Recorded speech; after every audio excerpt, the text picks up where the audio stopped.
What's going on, guys? It's Sugar Tay, and it's happening. Shakur Stevenson versus Frank Martin.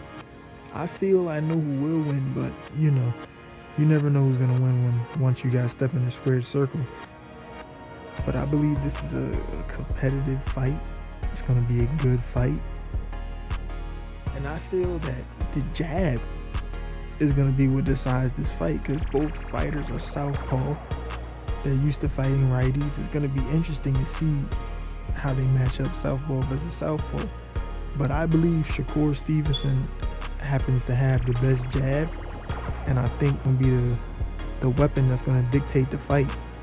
I believe that's going to be the weapon that makes the fight easier for whoever may utilize it the best, which I believe it may be Shakur Stevenson. A lot of people talk about Shakur Stevenson's defense, the way he can control distance. Yes, I get that, but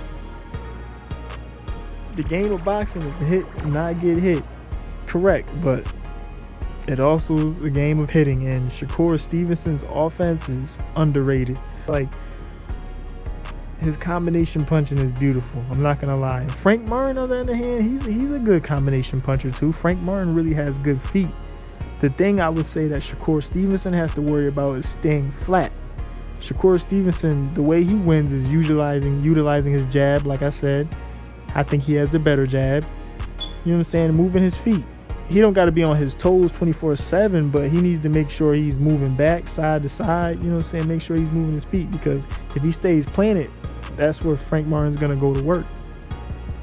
I do believe that Frank Martin is going to start the fight fast and good, but I think it's going to end in Shakur Stevenson's favor. I think once Shakur Stevenson gets the rhythm of the fight, that he's going to take over.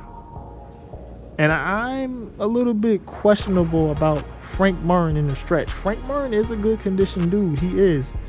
But I've seen him get a little bit heavy with his punches in the fight. It's like the lactic acid builds up in his arms and he becomes a little bit slower. And I haven't seen that from Shakur Stevenson yet. Shakur Stevenson goes 12 rounds and looks fresh after every fight. I've never seen Shakur Stevenson gassed in a fight. Hopefully this is the fight where Frank Martin pushes him to where we may be able to see it, because I know Shakur is coming to fight. So it's definitely going to be it's going to be a good. I mean, Frank Martin does use his jab beautiful at certain instances too. He does. He uses his jab to get an angle, but we're talking about against a righty. When he's against the southpaw, how is he going to use his jab? I don't know. I don't know if he can out-jab Shakur Stevenson, because the jab is going to be where Shakur's jab is at. Their jabs are going to be in front of each other where it's easier to hit each other, southpaw versus southpaw. So it's going to be very interesting if Frank Martin's going to feel comfortable. Remember what happened to Earl Spence not too long ago? That's exactly what happened. Terrence Crawford stayed southpaw with him, jabbed with him, and Earl couldn't handle it. It's going to be very, very interesting. As he can. Like I said, if Shakur Stevenson stays in the pocket, he's going to be able to use his size. But I think Shakur Stevenson is smarter than that.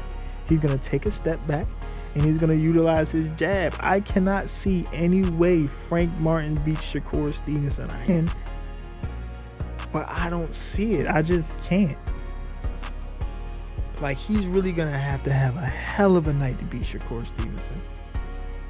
But I don't know. You guys put your thoughts down in the comment section. And yeah, man. Guys, have a good rest of your day. And it's your Sugar Tay, and I'm out.